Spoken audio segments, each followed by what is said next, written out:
Kebenaran adalah kebenaran. Lengkap sudah untuk kekurangan ajaran Ibu Iriana. Lengkap sudah bahwa Ibu Iriana tidak memiliki etika sama sekali. Tidak memiliki rasa hormat kepada mertuanya, sungguh sampai di titik paling dasar. Tolong, aturlah mulut kalian.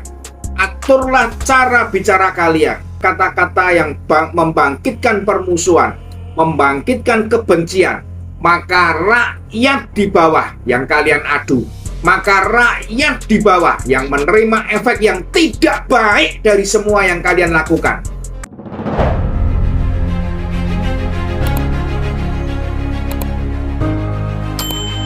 Opi Dantos.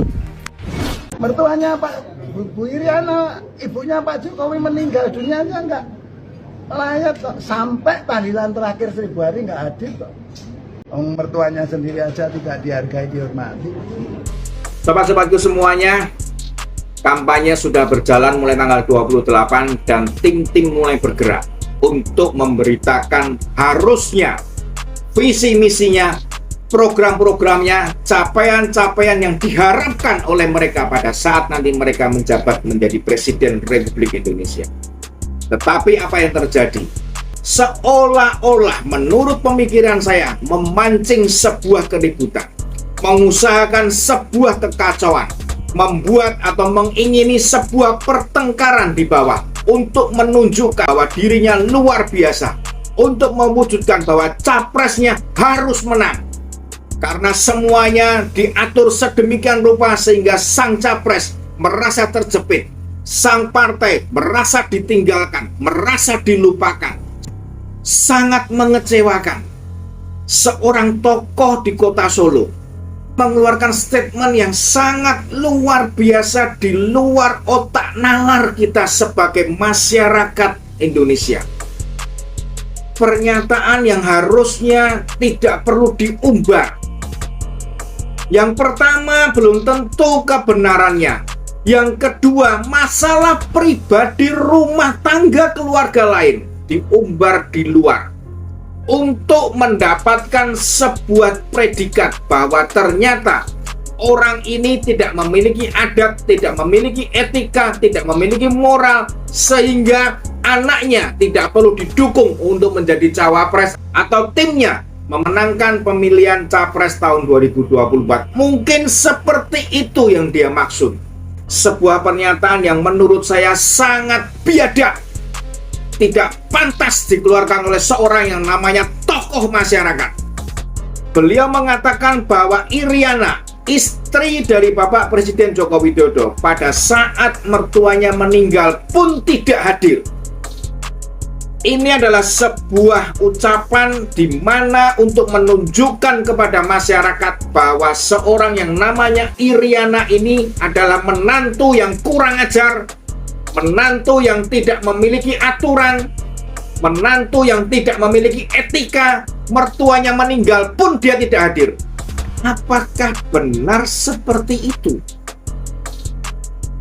Apa yang dia lontarkan ternyata semuanya adalah berita bohong. Media-media pada saat pemakaman ibunda dari Bapak Presiden Joko Widodo, di situ menuliskan bahwa Bapak Presiden bersama dengan Ibu Iriana berjalan di depan pada saat acara Brobosan. Bahkan dituliskan pula didampingi pasukan yang akan memakamkan Ibu Sujatmi. Sobat-sobatku semuanya, apakah itu tidak cukup atau itu tidak dilihat oleh orang yang mengatakan bahwa Ibu Iriana tidak hadir? Timbul pertanyaan dalam diri saya, orang ini buta atau punya mata atau tidak? Dengan kata-katanya dia memberikan pemandangan yang negatif rakyat terhadap keluarga ini. Kalau kita tidak melihat berita yang ada, dan itu pun disambut oleh pendukungnya. Banyak sekali mereka mengata-ngatai keluarga Joko Widodo, terutama yang disorot adalah Ibu Iriana. Serangan-serangan terhadap keluarga Joko Widodo tidak berhenti sampai di sini saja. Mungkin akan ada yang lebih hebat lagi. Semua itu sepertinya tingkat kekecewaan yang luar biasa.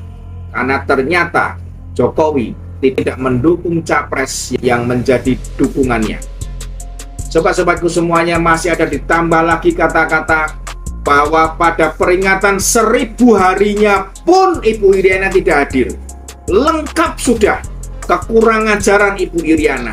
Lengkap sudah bahwa Ibu Iriana tidak memiliki etika sama sekali.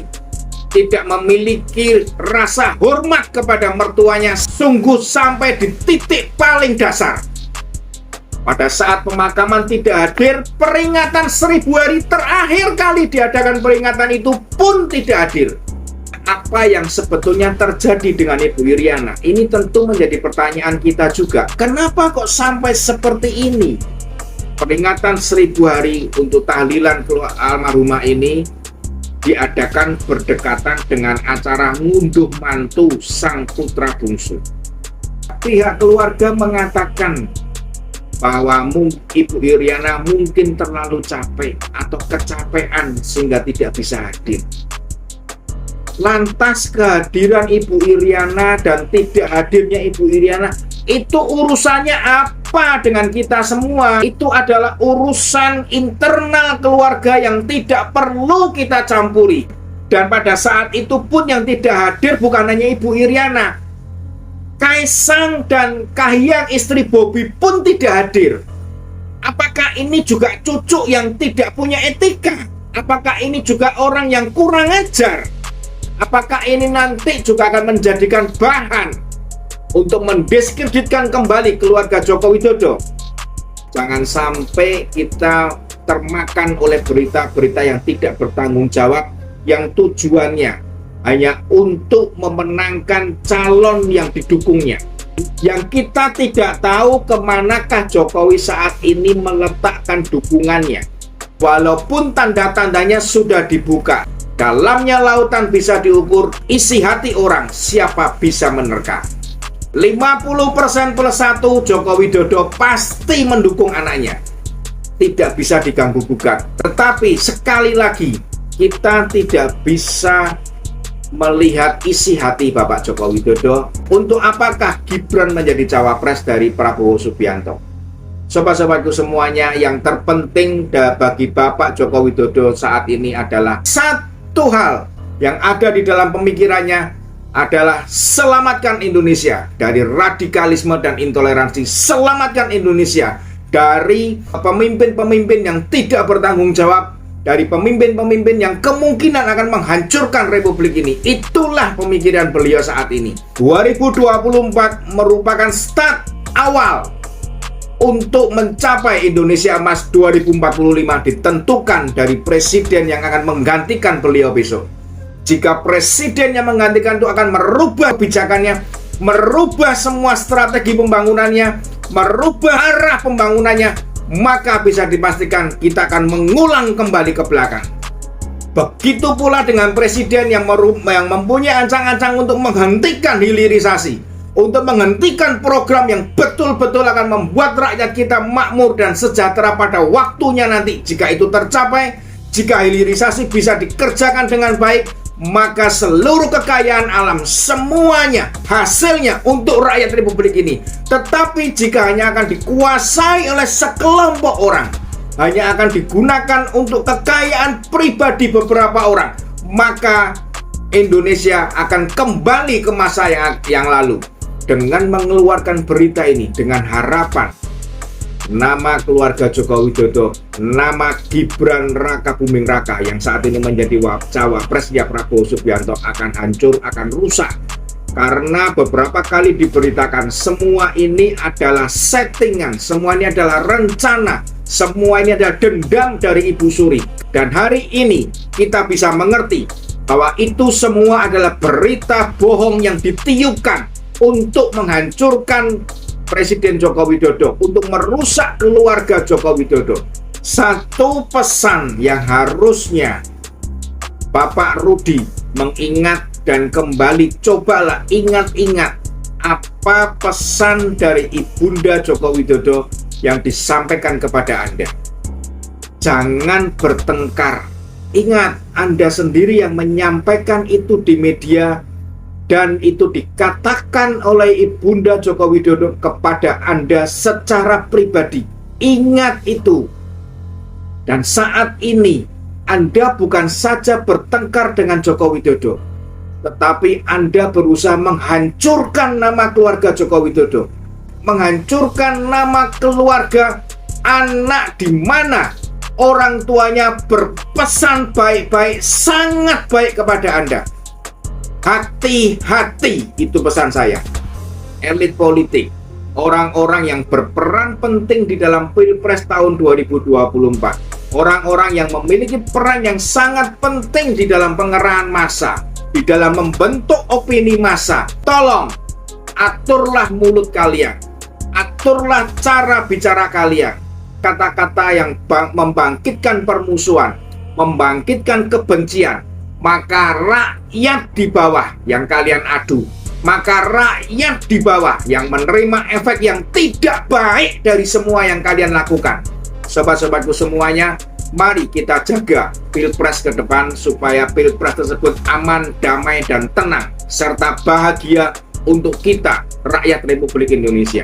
Mari kita sama-sama menyongsong presiden yang mempunyai adat yang bagus, yang memiliki sebuah pemikiran agar pembangunan ini berkelanjutan. Mari kita pilih presiden yang memiliki pemikiran untuk maju ke depan. Mari kita pilih presiden yang tidak menghentikan program hilirisasi yang sudah dicanangkan oleh Bapak Presiden Joko Widodo. Mari kita memilih presiden yang tidak memiliki kaitannya dengan organisasi radikal dan intoleransi. Mari kita memilih presiden yang terang-terangan akan melanjutkan program pembangunan Bapak Presiden Joko Widodo untuk menyongsong Indonesia Maju, Indonesia Emas 2045, mensejahterakan rakyatnya. Salam Obidantos.